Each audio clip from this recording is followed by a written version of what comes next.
Astaghfirullah. Bismillahirrahmanirrahim. Assalamualaikum warahmatullahi wabarakatuh. Alhamdulillah wassalatu wassalamu ala Rasulillah wa ala alihi wa sahbihi wa mawalah wa la hawla wa la quwata illa billahi wa ba'du. Alhamdulillah, di malam hari ini kali kita bisa duduk bertalabul ilmi. Salawat dan juga salam kita hadiahkan kepada Rasul kita Nabi besar Muhammad sallallahu alaihi wa ala alihi wasallam. Baik, kita lanjutkan kajian kita, masih membahas fikih dari Asmaul Husna, dan kita masuk pada nama Allah subhanahu wa ta'ala Al-Hafidh dan juga Al-Hafidh, yang maha memelihara dan juga maha menjaga. Baik, kita baca beberapa dalil yang disebutkan pengarang di sini. Pertama, Allah subhanahu wa ta'ala menyebutkan dalam surah Hud ayat 57, Inna Rabbi ala kulli syai'in hafidh. Sesungguhnya Rabbku maha memelihara segala sesuatu. Kemudian dalam surah As-Saba 21 Allah mengatakan, wa rabbuka ala kulli syai'in hafidh. Dan Rabbmu maha memelihara atas segala sesuatu. Kemudian dalam surah Asy-Syu'ara ayat 6, walladzina ittakhadhu min dunihi awliya Allahu hafidun alaihim wa ma anta alaihim biwakil. Dan orang-orang yang mengambil pelindung-pelindung selain Allah, Allah mengawasi perbuatan mereka, dan kamu ya Muhammad bukanlah orang yang diserahi mengawasi kepada mereka. Kemudian disebutkan dalam surah Yusuf ayat 64, fallahu khairun hafidha wa huwa arhamur rahimin. Maka Allah adalah penjaga yang terbaik dan Dia maha penyayang di antara para penyayang. Dan Allah mengatakan dalam surah Al-Anbiya 82, wa kunna lahum hafidhin, dan kami adalah memelihara mereka. Dan dalam surah Al-Hijr ayat 9, inna nahnu nazzalna dzikra wa inna lahu lahafidhun. Sesungguhnya kamilah yang menurunkan Al-Quran, dan sesungguhnya kami benar-benar memeliharanya. Baik, ma'asyiral muslimin wal muslimat rahimani wa rahimakumullah. Di dalam ayat-ayat yang kita baca ini menunjukkan bahwa di antara nama dari nama-nama Allah subhanahu wa ta'ala adalah Al-Hafidh. Lalu apa yang dipelihara dan dijaga oleh Allah subhanahu wa ta'ala? Pertama, ketika Allah subhanahu wa ta'ala menamai dirinya Al-Hafidh, zat yang maha memelihara, atau Al-Hafidh yang menjaga, maksudnya adalah hafidha ibadahul mu'minin wa awliya'ahul muttaqin, di mana Allah subhanahu wa ta'ala menjaga hamba-hambanya yang beriman dan juga wali-walinya yang bertakwa. Tentu di dalamnya juga manusia-manusia pilihan dari kalangan para nabi dan rasul. Dan itu tergambar dalam beberapa kisah dalam Al-Quran, Salah satunya kisah Nabi Allah Ibrahim alaihi salatu wassalam. Saat Ibrahim alaihi salatu wassalam dijatuhi hukuman bakar karena menghancurkan patung-patung yang disembah kaum Namrud, maka saat Ibrahim dibakar itu dijelaskan bahwa saat tubuh Ibrahim hendak masuk ke dalam api, maka para malaikat datang kepada Ibrahim menawarkan penjagaannya agar Ibrahim tidak terbakar. Tapi Nabi Ibrahim alaihi salatu wassalam menolak permintaan para malaikat itu dan mengatakan, amma ilaikum fala wa amma ilallahi fabala. Adapun kalau harus aku meminta pertolongan kepada kalian wahai para malaikat, aku tidak sudi. Tetapi kalau aku meminta pertolongan kepada Allah subhanahu wa ta'ala, itulah yang kulakukan. Kemudian Ibrahim mengucapkan kalimat hasbunallah wa ni'mal wakil. Cukuplah bagi Allah pelindung kami, karena dia sebaik-baik pelindung. Semata-mata Ibrahim mengucapkan kalimat ini, turun perintah Allah kepada api, kul ya naru kuni bardan wa salaman ala Ibrahim. Katakan, wahai api, dinginlah dan selamatkan Nabi Ibrahim. Dari sini menunjukkan bahwa Nabi Ibrahim alaihi salatu wassalam mendapatkan penjagaan dari Allah, sehingga dia terbakar hanya ikatannya saja dan pakaian yang dipakainya saja. Adapun jasadnya tidak ada yang terbakar sedikit pun. Siapa yang menjaga Ibrahim? Tidak lain adalah Al-Hafidh. Fallahu khairun hafidha. Dialah zat yang paling baik menjaga hamba-hambanya. Kemudian kisah yang kedua, kisah Nabi Allah Yunus ibn Matta alaihi salatu wassalam. Saat dia berdakwah kepada kaumnya, tetapi tidak ada kaumnya yang beriman kepadanya. Kemudian Yunus ibn Matta alaihi salam akhirnya meninggalkan kaumnya dan sempat kemudian mengatakan kepada kaumnya dengan ucapan ancaman, kalau kalian tidak beriman, kupastikan azab turun kepada kalian. Kemudian Nabiullah Yunus pergi. Rupanya tanpa disadari, saat azab itu sudah mulai turun, ada tanda-tandanya, maka seluruh kaum Nainawa yang ada di Irak semuanya beriman. Semuanya beriman kepada Nabi Allah Yunus tanpa pengetahuan dia. Masalahnya Nabi Allah Yunus pergi bukan karena perintah Allah, dia pergi begitu saja. Makanya Allah subhanahu wa ta'ala kemudian menghukum Nabi Yunus karena belum ada perintah, dia sudah pergi. Ketika dia berada di sebuah bahtera, tiba-tiba kemudian perahu itu dikelilingi ikan besar di sekelilingnya. Maka orang-orang yang di perahu itu mengetahui kalau seandainya kemudian tidak dikorbankan satu di antara orang-orang yang di perahu itu, bisa saja kemudian ikan-ikan itu akan memakan mereka semua, merusak perahu dan memakan mereka, sehingga harus ada yang dikorbankan satu.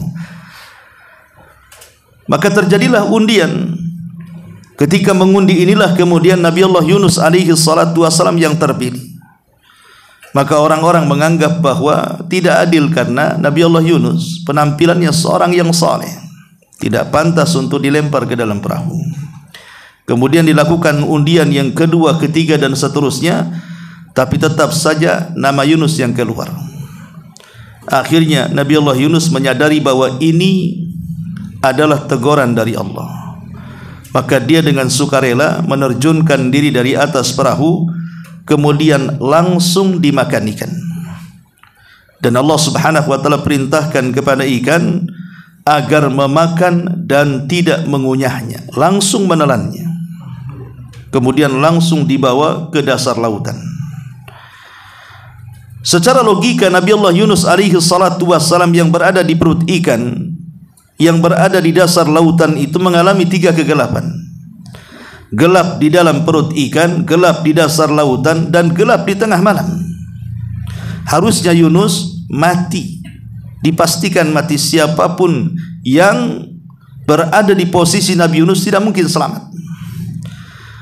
Tetapi Nabi Yunus alaihi salatu wassalam dalam perut ikan itu senantiasa bertasbih dan berzikir kepada Allah subhanahu wa ta'ala, dan mengatakan la ilaha illa anta subhanaka inni kuntu minadh dhalimin. Dia menyadari bahwa dia melakukan kesalahan, makanya dia melakukan pengakuan dosa dalam perut ikan itu.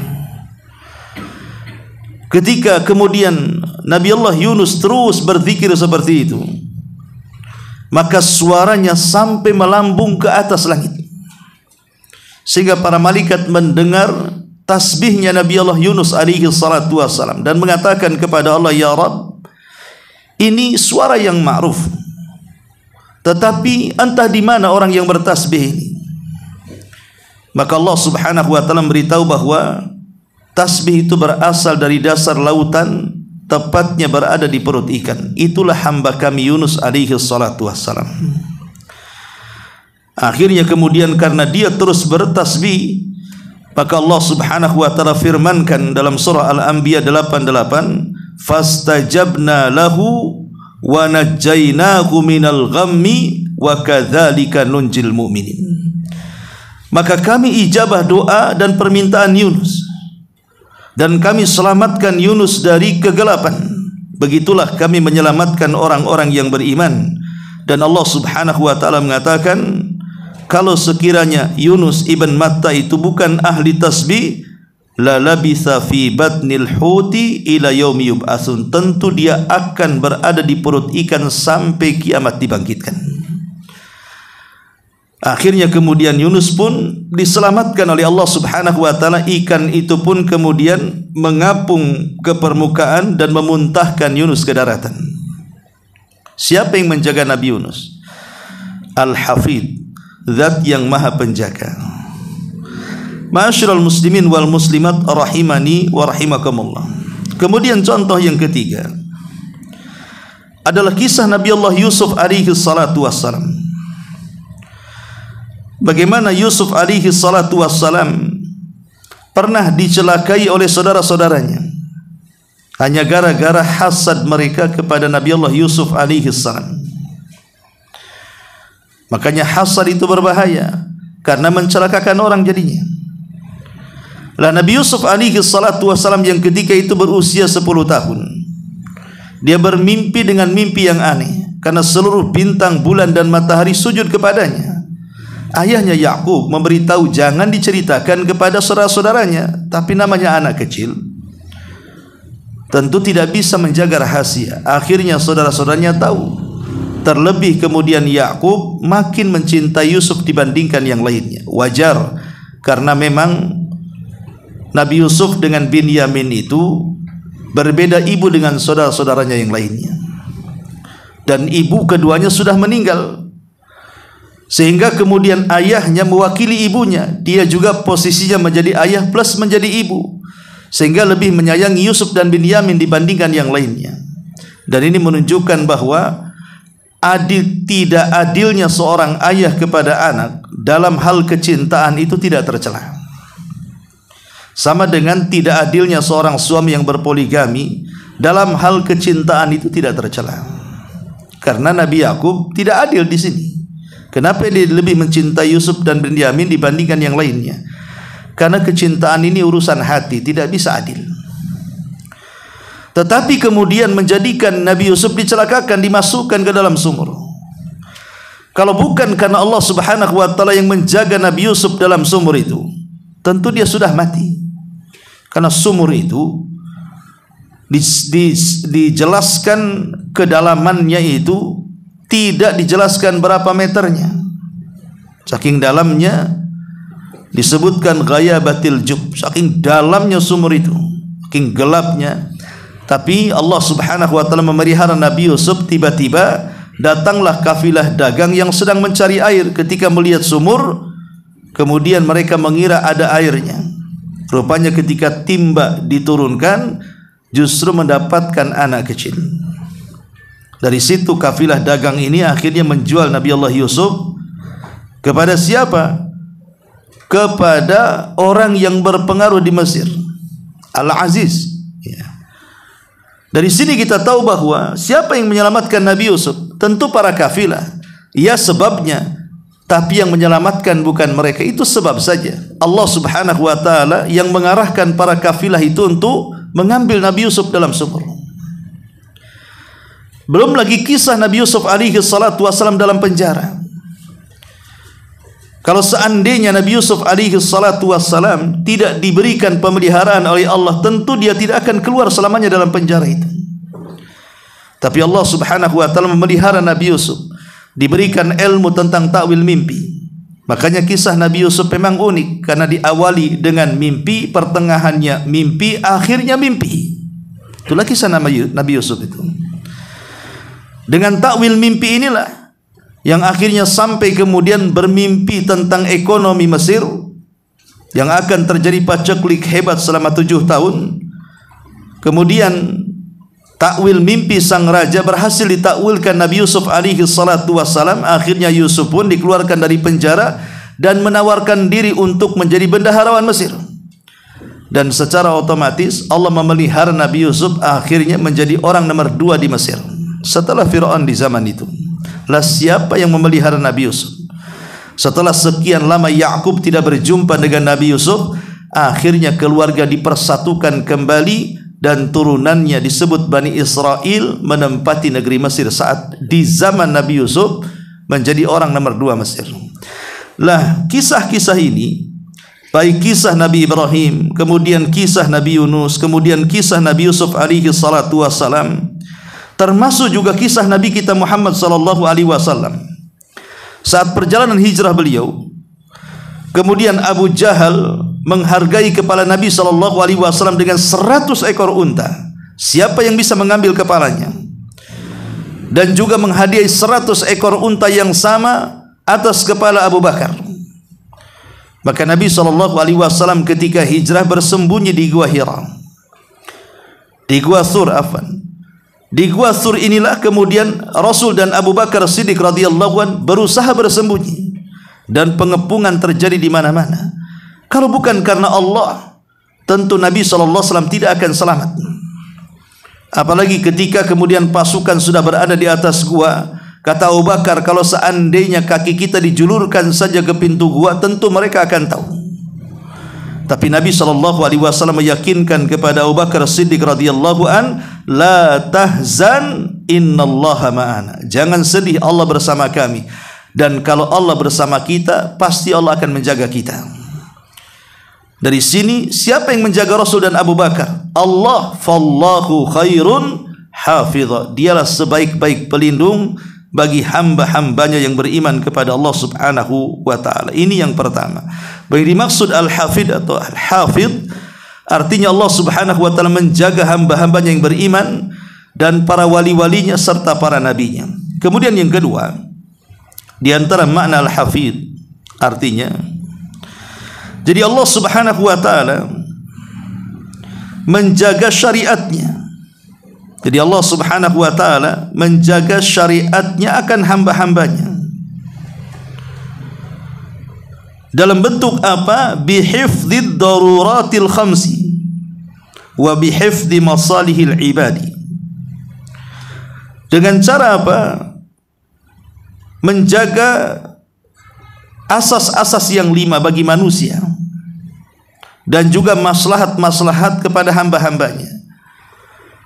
Apa asas yang 5 dalam syariat yang merupakan anugerah dari Allah Subhanahu wa ta'ala untuk menjaga kita manusia?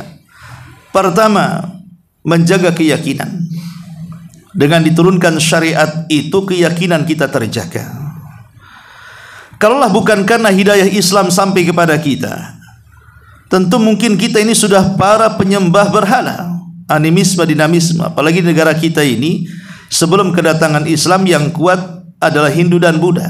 Walaupun aneh sebenarnya ya, kita ini kan dijajah Belanda itu 3,5 abad, 350 tahun.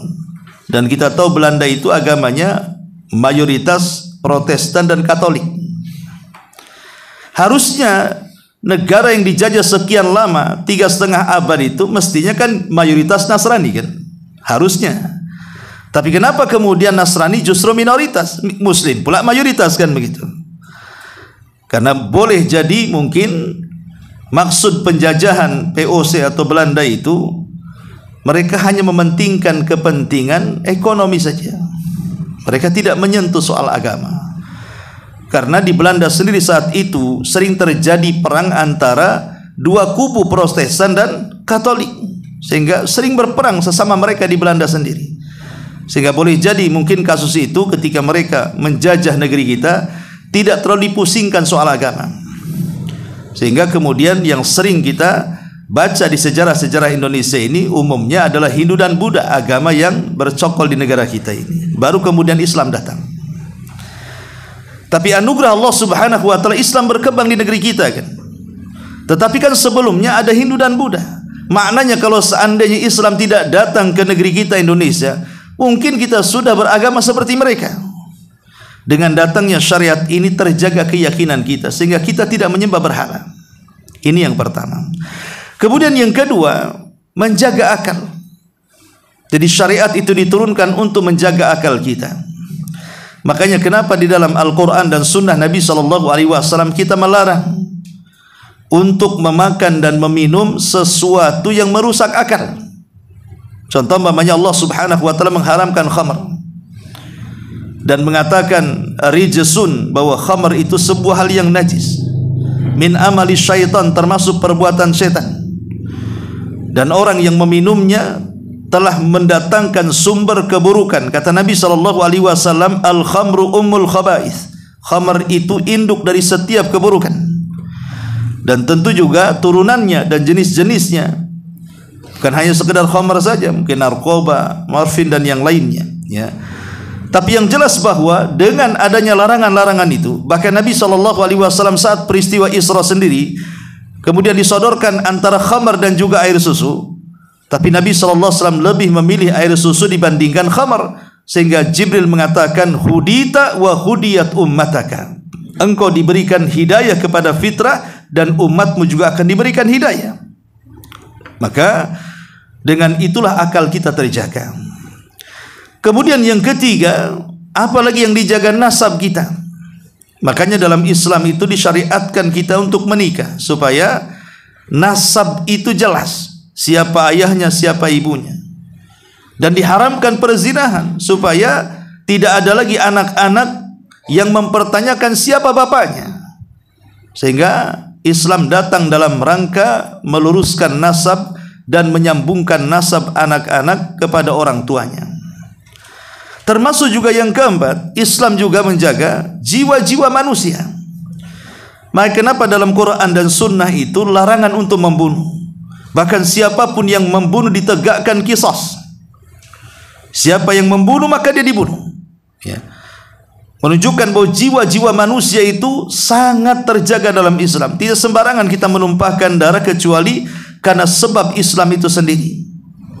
Dan yang terakhir, bahwa Islam menjaga a'rad, kehormatan manusia. Kehormatan manusia dijaga. Tidak boleh kita menggibah, mencaci, memaki, merendahkan, menghinakan, dan begitu seterusnya. Artinya secara umum yang kedua adalah di antara makna al-hafid atau al-hafid, Allah menjaga hamba-hambanya, artinya menjaga syariatnya. Makanya Al-Quran sendiri adalah kitab yang senantiasa dijaga oleh Allah Subhanahu wa taala, tidak mungkin ada yang sanggup merubahnya. Allah mengatakan inna nahnu nazzalna dzikra wa inna lahu lahafizun. Kami yang menurunkan dzikra, maksudnya Al-Qur'an, dan kami juga yang akan menjaga Al-Qur'an. Syariat ini akan senantiasa dijaga oleh Allah Subhanahu wa taala. Ini yang kedua. Yang ketiga, di antara makna al-hafid atau al-hafid adalah Allah Subhanahu wa taala menjaga hamba-hambanya bi an sakhkhara lahumul malaika atharan yahfadunahum minal jin wa yahfaduna a'malahum fahuwa subhana yahfadu abdahu minal mahaliki wa min masari'is su. Kama qala Allah azza wa jalla mu'aqqibatun min baini yadayhi wa min khalfihi yahfazunahu min amrillah. Yang ketiga bentuk penjagaan Allah Subhanahu wa taala kepada hambanya adalah di mana Allah Subhanahu wa taala telah memerintahkan para malaikat agar malaikat-malaikat yang suci yang tidak pernah bermaksiat itu menjaga kita semuanya, menjaga dari kejahatan jin, menjaga amalan-amalan kita, bahkan mencatatnya, menjaga kita dari kehancuran dan kebinasaan, menjaga kita agar senantiasa kita istiqamah, dan begitu seterusnya, sebagaimana dalam surah Ar-Ra'd ayat 11, dan baginya ada para malaikat yang menjaga di depannya, di belakangnya, mereka senantiasa menjaga hambanya atas dasar perintah Allah Subhanahu wa taala. Makanya dikuasakan kepada setiap manusia qarin dari kalangan para malaikat, supaya qarin dari kalangan jin tidak mendominasi hawa nafsu. Allah jaga. Ketika setiap kelahiran bayi Allah Subhanahu wa taala takdirkan ada qarin yang menyertainya, maksudnya qarin dari jin yang akan menghembuskan was-was dari keburukan. Maka untuk mengimbangi seperti itu, Allah juga kirimkan qarin dari kalangan para malaikat untuk menyeimbangkan, supaya akalnya tidak rusak dan mengikuti hawa nafsunya. Belum lagi disertakan kepadanya raqib dan atid. Belum lagi malaikat-malaikat yang mencatat siang dan malam. Belum lagi malaikat-malaikat yang senantiasa menjaga kita siang dan malam. Itu semua adalah bentuk penjagaan Allah Subhanahu wa taala, karena Allah khairun hafidha. Dia adalah sebaik-baik pelindung kita. Ini yang ketiga. Kemudian yang keempat, di antara bentuk penjagaan adalah annahu hafidha ahlal iman minaz zaigi wal dhalal wal inhiraf. Di mana Allah Subhanahu wa taala menjaga orang-orang yang beriman dari penyimpangan, kesesatan dan keberpalingan dari syariat. Dengan cara apa? Diutusnya kepada mereka para rasul, diturunkan kepada mereka kitab-kitab. Dengan rasul dan kitab yang di tangannya, maka manusia tidak akan tersesat selamanya. Kata Nabi SAW, taraktu fikum amraini ma in tamassaktum bihima falan tadillu abada, kitaballahi wa sunnati. Kutinggalkan kepada kalian dua perkara yang kalau kalian berpegang sungguh-sungguh kepada keduanya, kalian tidak akan sesat selamanya, Al-Quran dan juga sunnahku.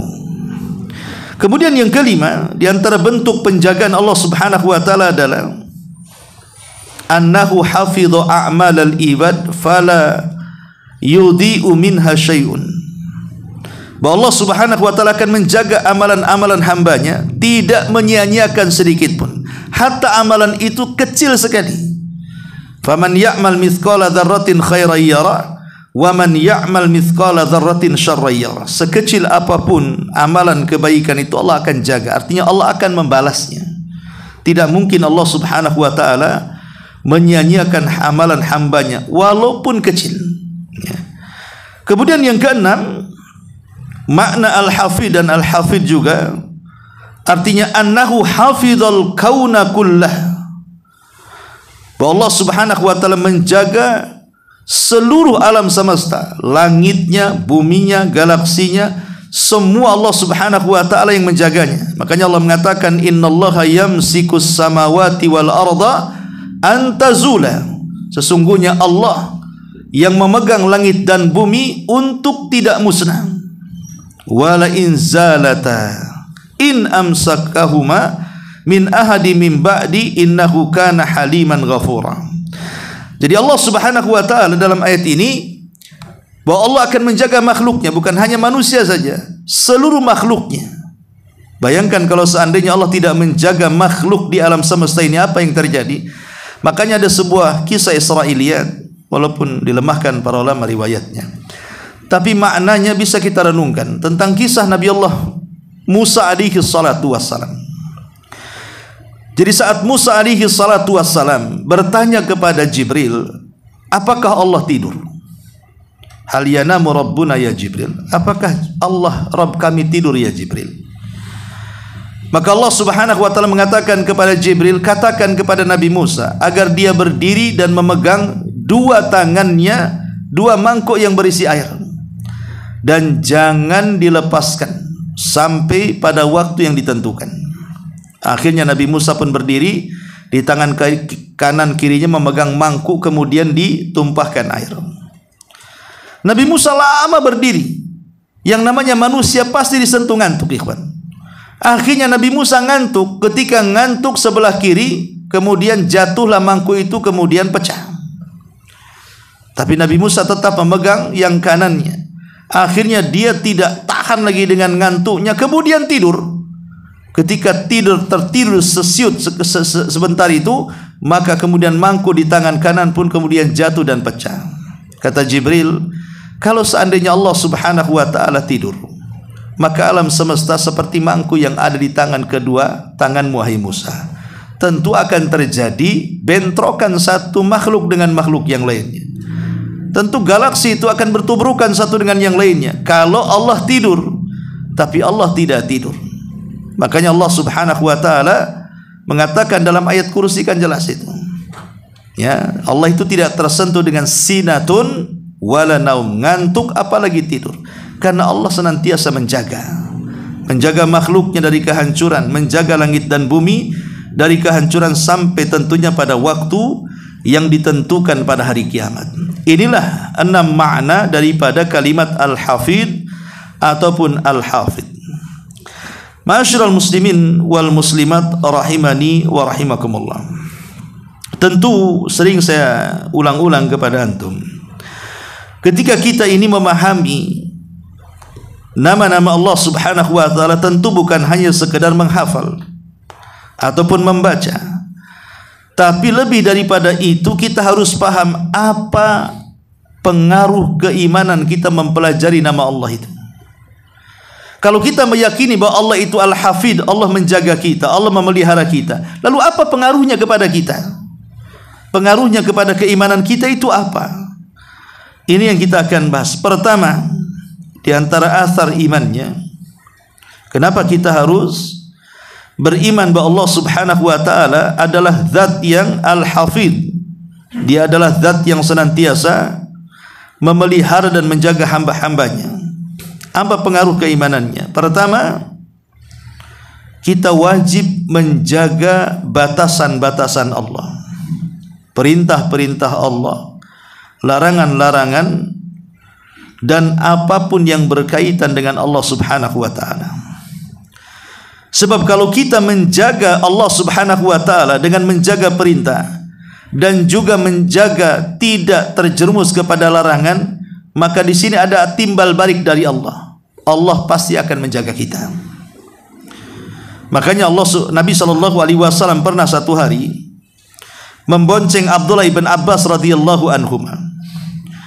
Kemudian Nabi SAW mengatakan kepada Abdullah ibn Abbas, ya gulam, inni u'allimuka kalimatin ihfadillah yahfadka, ihfadillah tajidhu tujahak.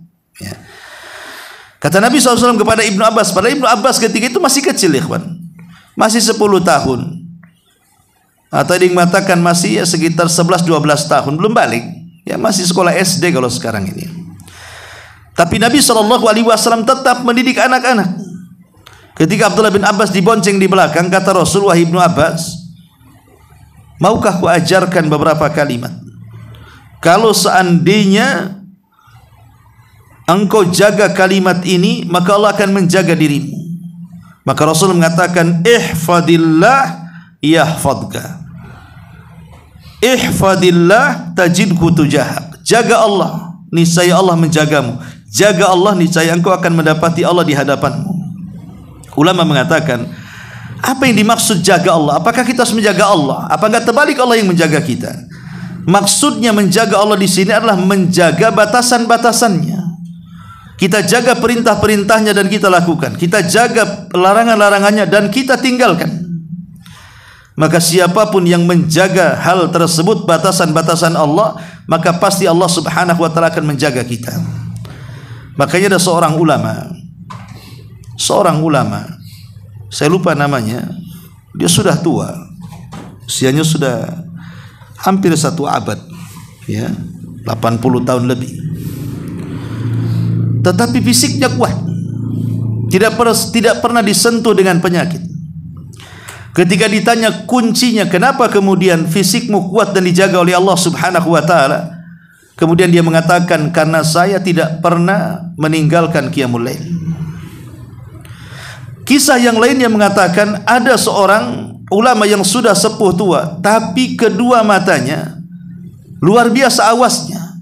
Tidak pernah ada penyakit mata semacamnya. Kalau zaman sekarang katarak atau apa gitu ya, rabun jauh, rabun dekat, tidak, betul-betul sangat awas matanya. Kemudian dia mengatakan, karena saya tidak pernah meninggalkan membaca Quran dalam mushaf. Jadi kisah-kisah seperti ini, kenapa kemudian fisik orang ini dijaga, matanya dijaga? Karena dia juga menjaga batasan-batasan Allah. Maka asarnya adalah, dengan kita mengetahui Allah itu Al-Hafid atau Al-Hafid, maka kita pun harus berusaha untuk memelihara dan menjaga batasan-batasan Allah dari perintah dan larangan-larangannya. Ini yang pertama. Ma'asyiral muslimin yang dimuliakan Allah Subhanahu wa taala. Kemudian yang kedua, di antara hal yang harus kita jaga juga, selain daripada menjaga batasan-batasan Allah Subhanahu wa taala. Dan para ulama salaf ketika menjelaskan menjaga batasan-batasan Allah juga dijelaskan, di antaranya adalah hifdzul jawarih anil muharramat. Menjaga badan kita dari perkara yang diharamkan Allah Subhanahu wa taala. Kemudian hifdzul furuj anil fawahish, menjaga kemaluan dari perbuatan zina. Kemudian wa hifdzur ra'si, menjaga kepala dan apa yang ada dalam kepala seperti as-sam wal basar wal lisan, pendengaran, penglihatan, lisan, minal muharramat, dari perkara yang diharamkan Allah Subhanahu wa taala. Termasuk juga hifdzul batan, menjaga perut. Yatadhamman hifdzul qalbi anil israr anil muharramat, menjaga perut dari hal-hal yang memasukkan yang haram ke dalamnya. Termasuk juga di dalamnya menjaga hati, supaya hati ini kita tidak terjerumus kepada yang diharamkan. Termasuk juga menjaga keimanan.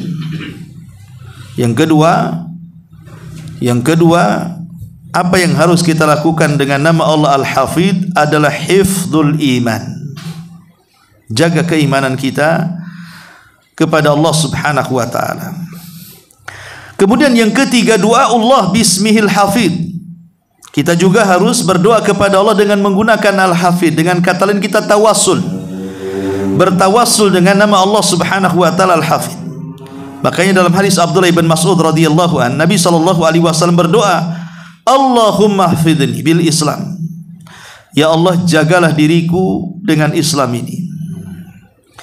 Allahumma hafidni bil Islami qa'imah, wahfidni bil Islami qa'ida, wahfidni bil Islami raqida, wala tushammit bi aduwan hasida. Ya Allah, jaga diriku dengan Islam dalam keadaan berdiri, jaga diriku dengan Islam dalam keadaan duduk, jaga diriku dengan Islam dalam keadaan tertidur, dan janganlah kau kuasai kepadaku dari musuh yang hasad kepadaku. Dari sini Nabi SAW bertawasul dengan nama Allah Subhanahu wa taala Hafid. Karena kita tahu bahwa musuh-musuh kita ini kan banyak. Ada yang dari luar, ada yang dari dalam. Ada yang kita bisa hadapi, ada yang tidak bisa kita hadapi. Yang tidak bisa kita hadapi, hanya kita meminta penjagaan dari Allah, pemeliharaan dari Allah, supaya musuh-musuh itu tidak menyerang semena-mena kepada kita.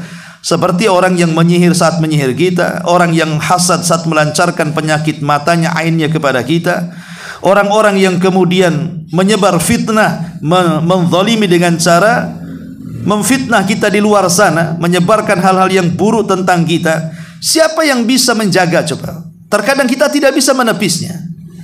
Bahkan terkadang kita tidak tahu orangnya seperti apa. Orang yang hasad contohnya, kita tidak tahu tetangga sebelah kanan, kiri, depan, belakang mana satu yang hasad, kan kita tidak tahu. Lah ketika ada beberapa musuh itu yang kita tidak tahu siapa orangnya dan bagaimana cara melancarkan penyerangannya, maka satu-satunya kita hanya menyandarkan kepada Allah Al-Hafidh. Mudah-mudahan Dia menjaga dan memelihara kita dan membentengi kita dari musuh-musuh kita. Makanya Nabi SAW berdoa seperti ini, Allahumma hafidni bil islami qa'ima wahfadni bil islami qa'ida wahfadni bil islami raqida wala tushammit bi aduwan hasida. Ya Allah, jagalah diriku dengan Islam dalam kondisi berdiri, dalam kondisi duduk, dalam kondisi tidur, dan jangan kau kuasakan musuh-musuh yang hasad kepadaku. Meminta penjagaan kepada Allah Subhanahu wa taala dengan bertawasul dengan nama Allah Subhanahu wa taala Al-Hafidh. Ya. Ma'asyiral muslimin wal muslimat rahimani wa rahimakumullah. Kemudian juga di antara asar keimanannya adalah Allah Subhanahu wa taala ketika memelihara agama ini, maka kewajiban kita bersyukur kepada Allah karena ada zat yang senantiasa menjaga kita. Kalau seandainya logikanya nih, kita ini memiliki barang berharga dan dicari manusia, bisa saja kemudian dicuri dan dirampoknya. Kemudian ada orang yang baik, bagaimana kalau rumahmu kujaga? Dan penjagaannya sangat kuat sekali, tidak mungkin barang-barang kita akan dicurinya. Tentu kita akan berterima kasih kepada Dia. Lah begitu juga Allah Subhanahu wa taala yang sudah menjaga kita. Masa kita tidak bersyukur kepada zat yang memelihara dan menjaga kita? Konyol namanya. Kepada manusia yang menjaga kita saja kita bersyukur kepada Dia. Contoh umpamanya negara kita dijaga oleh para pahlawan. Masa kita tidak bersyukur? Kita bersyukur sebab kalau bukan karena Allah kemudian para pahlawan, tentu kita tidak akan pernah menikmati kemerdekaan Republik Indonesia ini. Maka kita bersyukur dengan mendoakan kebaikan kepada mereka, para pahlawan kita. Itu para pahlawan yang sedang mengorbankan jiwanya. Maka Allah Subhanahu wa taala lebih berhak karena Allah yang menciptakan para pahlawan itu. Maka kita harus lebih bersyukur lagi kepada Allah Subhanahu wa taala dengan namanya Al-Hafidh dan juga Al-Hafidh. Ya. Kemudian juga dengan adanya Allah Subhanahu wa taala Al-Hafidh dan Al-Hafidh, maka tentunya kita harus lebih berhati-hati. Baik secara lisan, baik secara perbuatan, baik secara gerakan hati, lahir dan juga batin. Jangan sampai kemudian kita menyelisih Allah Subhanahu wa taala. Karena di mana-mana Allah Subhanahu wa taala telah mengutus para malaikatnya kepada kita untuk memantau hamba-hambanya, bahkan mencatat amalan kita. Maka dengan adanya nama Allah Subhanahu wa taala Hafidh ini, maka kita akan terlahir menjadi orang-orang yang baik, tidak berkata kecuali yang baik, tidak berbuat kecuali yang baik, dan begitu seterusnya. Makanya lahirlah al-khaufu minallahi, rasa takut dari Allah Subhanahu wa taala yang senantiasa mengawasi kita. Termasuk dengan keimanan kita kepada Al-Hafidh adalah tertanamnya sifat tawakal. Kita lebih bergantung kepada Allah Subhanahu wa taala. Sebab kalau kita hanya semata-mata mencari penjagaan dari makhluk, sampai kapan dia bisa menjaga kita? Makhluk itu kan ada batas kekuatannya. Pamannya kita menggantungkan diri kepada pengacara, sekali setruk mulutnya tidak bisa ngomong, bisakah kita bergantung kepada dia lagi? Tidak bisa, selesai pekerjaannya. Ataupun kepada aparat-aparat keamanan, polisi, tentara dan yang semacamnya, ketika mereka pensiun paripurna, selesailah kemudian pengaruh dan pamor mereka. Tidak bisa diandalkan lagi, ada batas waktu yang ditentukannya. Tetapi kalau kita bergantung kepada Al-Hafidh dan Al-Hafidh, kekuatannya tidak terbatas. Maka semakin tawakal kita kepada Allah Subhanahu wa taala. Ma'asyiral muslimin wal muslimat rahimani wa rahimakumullah. Dan banyak lagi tentang korelasi antara asar keimanan dari kalimat Al-Hafidh dan Al-Hafidh. Baik, untuk fokus kepada kitab kita. Sekarang kita perhatikan kitab kita pada halaman ke-271. Setelah kemudian Allah Subhanahu wa taala menyebutkan beberapa firman-Nya yang ditulis pengarang tentang nama Allah Al-Hafidh dan Al-Hafidh di sini, dan keduanya nama agung. Pertama, kata beliau di sini, yang dimaksud penjagaan di sini adalah penjagaan segala sesuatu dengan ilmunya. Tidak ada satupun yang luput darinya. Lawannya adalah lupa. Sungguh Allah telah mensucikan dirinya dari sifat lupa karena kesempurnaan ilmu dan penjagaannya. Jadi Allah Subhanahu wa ta'ala menjaga kita itu karena Dia memiliki ilmu yang sempurna yang mengawasi kita, dan Allah akan senantiasa melihat dan mendengar kita, dan Allah tidak akan pernah lupa. Wa ma kana rabbuka nasiya. Allah tidak akan lupa. Makanya Allah mengatakan, qala ilmuha inda rabbi fi kitabin la yadhillu rabbi wa la yansa.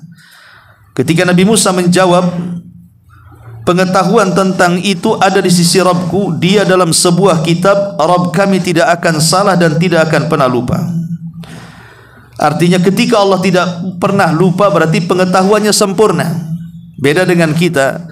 Kalau kita ini ngaji, mungkin apa yang saya sampaikan kalau antum suruh ngulangi mungkin sudah lupa, karena pengetahuan kita kan terbatas. Zat yang tidak pernah lupa berarti sempurna pengetahuannya. Ketika sempurna pengetahuannya, sempurna penjagaannya. Itu maknanya. Ini yang pertama, ya. Ma'asyiral muslimin wal muslimat rahimani wa rahmakumullah. Kata beliau, maka Allah Ta'ala selalu menjaga amalan-amalan makhluknya, menghitung perkataan-perkataan mereka, dan mengetahui niat-niat mereka, dan apa yang tersembunyi dalam dada-dada mereka. Tidak ada satupun yang gaib dan tidak ada sedikit pun yang tersembunyi. Dan Allah menulis semua itu di dalam lauhil mahfudnya. Allah mengatakan, wa kullu syai'in fa'aluhu fi zubur wa kullu saghirin wa kabirin mustatar. Dan segala sesuatu yang telah mereka perbuat tercatat dalam buku-buku catatan, dan segala urusan yang kecil maupun yang besar adalah tertulis semuanya. Dari sini menunjukkan semua terjaga. Siapa yang menjaganya? Allah Subhanahu wa ta'ala. Ma'asyiral muslimin wal muslimat rahimani wa rahimakumullah. Kemudian pada halaman ke-272 yang kedua, mana penjagaan adalah bahwasanya Allah Subhanahu wa ta'ala memelihara seluruh makhluknya, seperti langitnya, buminya, dengan segala yang ada pada keduanya, untuk terus ada selama waktu keberadaan keduanya. Maka semua itu tidak akan lenyap, tidak akan terhapus, tidak akan goyang, atau salah satu terjatuh lalu menimpa yang lainnya. Tidak ada satupun dari semua itu yang memberatkan dan melemahkannya. Makanya Allah mengatakan, wala ya'uduhu hifdhuhuma, dan Allah tidak merasa berat memelihara keduanya. Bayangkan kita saja memelihara rumah ini, kalau setiap hari kita bersihkan, setiap hari kita pel, setiap hari pokoknya kita rawat, lama-lama kita ini ada batas waktu lemahnya. Tidak sanggup lagi untuk mengatur keadaan rumah ini, padahal hanya rumah sepetak saja. Ada waktu kita lemah, tidak sanggup merawat, ketika mungkin usia kita sudah sepuh, tenaga pun sudah tidak tahan, jangan lagi kemudian mengerjakan sesuatu yang di atas, untuk naik tangga saja ngos-ngosan dan begitu seterusnya. Ada waktu lemahnya manusia itu. Tapi Allah Subhanahu wa ta'ala tidak disentuh dengan kelemahan sama sekali, karena zat yang menjaga sempurna, tidak mungkin disentuh dengan kelemahan. Karena kalau sampai lemah, hilang penjagaannya, dan Allah tidak mungkin seperti itu. Makanya Allah mengatakan, wa yumsikus sama an taqa 'alal ardi illa biidzni, dan Dia menahan benda-benda langit jatuh ke bumi melainkan dengan izin Allah Subhanahu wa ta'ala. Dan Allah mengatakan, wa ja'alnas samaa'a saqfan mahfudha wa hum an ayatina mu'ridun, dan kami jadikan langit sebagai atap terpelihara, sedang mereka berpaling dari segala tanda-tanda kuasa Allah. Ma'asyiral muslimin wal muslimat rahimani wa rahimakumullah. Adapun penjagaan yang bersifat umum, kata beliau di sini, yang tadi bersifat khusus, yang dua itu bersifat khusus, ya. Ini bersifat umum. Apa itu? Penjagaan Allah bagi mereka dengan dianugerahkannya makanan, minuman, dan udara kepada mereka, dicurahkannya hidayah untuk dapat memperoleh maslahat, hingga Dia menakdirkan dan memutuskan bagi mereka segala sesuatu yang berupa kebutuhan primer dan sekunder, yaitu hidayah secara umum yang Allah Subhanahu wa taala firmankan, alladzi a'ta kulla syai'in khalqahu tsumma hada, yang Dia telah memberikan kepada tiap-tiap sesuatu bentuk kejadiannya, kemudian memberikan petunjuk kepadanya. Artinya, bagaimana Allah menjaga kita coba? Dengan cara menurunkan hujan. Dari hujan ini menumbuhkan tanaman, dari tanaman ini menumbuhkan makanan, dari makanan itulah menjaga kesehatan kita, dan airnya kita bisa minum, tanahnya kita bisa membuat bangunan, dan begitu seterusnya. Kalau bukan karena Allah, siapa lagi? Karena tidak ada yang bisa menumbuhkan tanaman kecuali Allah. Manusia hanya meletakkan biji, habis itu tawakal. Ada yang jadi, ada yang tidak. Kalau Allah tidak mengizinkan tumbuhnya, tidak akan tumbuh. Tapi begitulah Allah Subhanahu wa taala tidak mungkin membiarkan manusia mati begitu saja. Tetapi setiap insan telah diputuskan rizkinya masing-masing, dan mereka tidak akan mati kecuali sempurnakan rizkinya. Dan itu penjagaan secara umum dari Allah Subhanahu wa taala. Kemudian juga Allah juga menjaga mereka dengan dijauhkan dari segala yang dibenci, yang dapat membahayakan, dan kejahatan dari mereka. Penjagaan ini bersifat umum bagi orang-orang yang berbakti dan durhaka, bahkan seluruh hewan-hewan dan yang lainnya. Allah pun memberi tugas kepada para malaikat untuk menjaga keturunan Nabi Adam dengan perintahnya, lahu mu'aqibatum min baini yadayhi wa min khalfihi yahfazunahu min amrillah. Bagi manusia ada malaikat-malaikat yang selalu mengikuti bergiliran di muka dia, di belakang dia, serta menjaganya atas perintah Allah Subhanahu wa taala. Ini juga bentuk penjagaan. Kemudian penjagaan secara khusus di sini, yaitu penjagaan Allah bagi para walinya, sebagai tambahan dari yang telah lewat dengan menjaga keimanan mereka dari syubhat, fitnah-fitnah, hawa nafsu, syahwat yang membinasakan. Allah menyelamatkan mereka dari semua itu. Allah juga menjaga mereka dari musuh-musuh dari golongan jin dan manusia. Dia memberi pertolongan kepada para walinya untuk mengalahkan musuhnya, menolak tipu dayanya, menolak makarnya. Sebagaimana Allah mengatakan, innallaha yudafi'u 'anil ladzina amanu. Sesungguhnya Allah membela orang-orang yang beriman. Sebagaimana kisah tadi, kisah Nabi Ibrahim alaihi salatu wassalam. Makanya Nabi mengatakan kepada Abdullah ibn Abbas, ihfadillah yahfadka, jagalah Allah, niscaya Allah menjagamu. Maksudnya, jagalah perintah-perintahnya dengan melaksanakannya, larangan-larangannya dengan menjauhinya, batasan-batasannya dengan tidak melampauinya. Niscaya Allah akan menjagamu, dirimu, agamamu, hartamu, anakmu, dan seluruh karunia yang telah Allah berikan kepadamu. Sampai kalau seandainya kita meninggal, maka warisan kita juga akan dijaga oleh Allah Subhanahu wa taala. Contoh namanya kisah ketika Nabi Allah Khidir dan Musa memperbaiki bangunan yang hampir roboh di perbatasan desa, yang ketika dia masuk kepada desa tersebut tidak ada orang yang baik. Semuanya bakhil, tidak mau menjamu Musa dan Khidir. Makanya kemudian Musa dan Khidir ingin mencari desa lain, tapi di ujung desa ada bangunan yang mau roboh. Kata Khidir kepada Musa, ayo kita perbaiki dulu. Kata Musa, ya Khidir, kenapa kita memperbaiki rumah yang tidak jelas penghuninya? Kita perbaiki aja rumah yang jelas penghuninya supaya dapat upah dan kita bisa makan. Kata Khidir, jangan banyak tanya, udah kerjakan saja. Akhirnya dikerjakan, diperbaiki sampai selesai, kemudian pergi. Gak dapat upah sama sekali. Lelah, letih mengerjakan, memperbaiki rumah itu. Baru Khidir memberikan takwilnya. Kenapa kita tadi memperbaiki rumah itu? Rumah itu pemiliknya adalah 2 anak yatim yang ada di kota. Di bawah rumah itu ada harta karun, itu harta warisannya. Kalau sampai ketahuan warga desa yang bakhil, tentu mereka akan mencuri dan merampoknya. Kenapa kita harus menjaga keduanya? Karena kakek buyut yang ke-9, ada yang mengatakan ke-9, dulunya mereka orang saleh.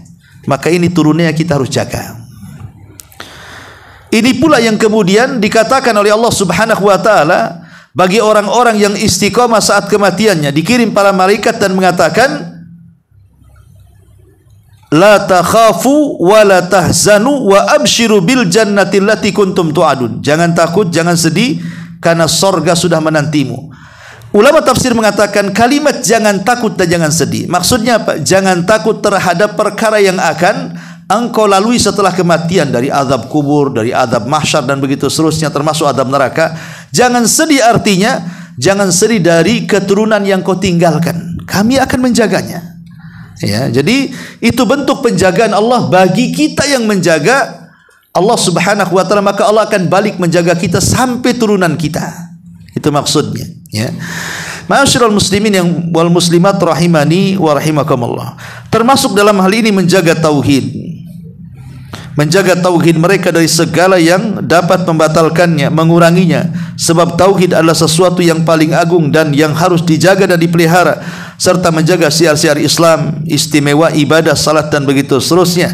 Ya, ini kalau kita ingin dijaga Allah, maka jagalah itu semua. Hafidhu ala salawati was salatil wusta. Jaga salat, ya. Jaga pandangan, jaga pendengaran, jaga hati, karena semua akan ditanya. Inna sam'a wal basara wal fuad kullu ulaika kana anhu mas'ula.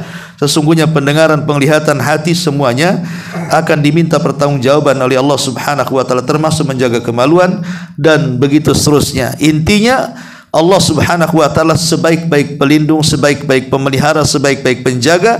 Fallahu khairun hafidha wa huwa arhamur rahimin.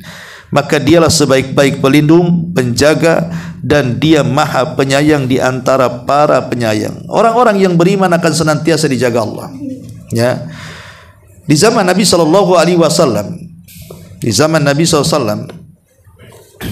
banyak peristiwa-peristiwa bagaimana Allah Subhanahu wa taala menjaga Nabi dan para sahabat. Dengan apa? Diutusnya para malaikat. Berapa banyak peperangan yang kemudian dimenangkan karena dikirim para malaikat untuk menjaga kaum muslimin. Contohnya perang Badar. Allah turunkan 5.000 malaikat dengan Jibril, kemudian menjaga kaum muslimin sehingga tidak terjadi kekalahan perang. Dalam perang Hunain, hampir-hampir kemudian kaum muslimin kalah.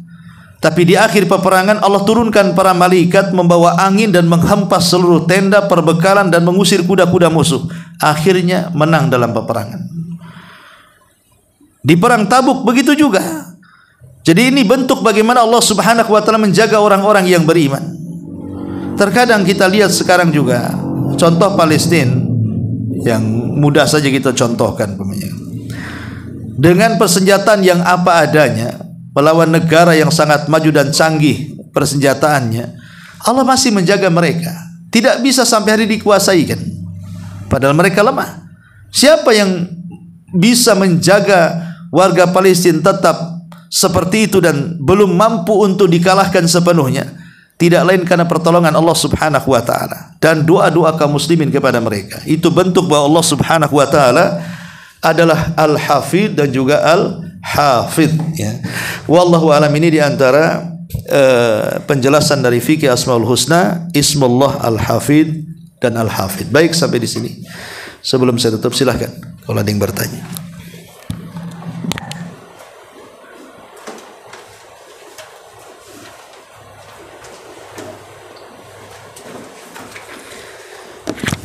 Baik, kalau tidak ada, tutup. Subhanaka wa bihamdika, asyhadu an la ilaha illa anta, astaghfiruka wa atubu ilaik. Allahu ta'ala alam. Assalamualaikum warahmatullahi wabarakatuh.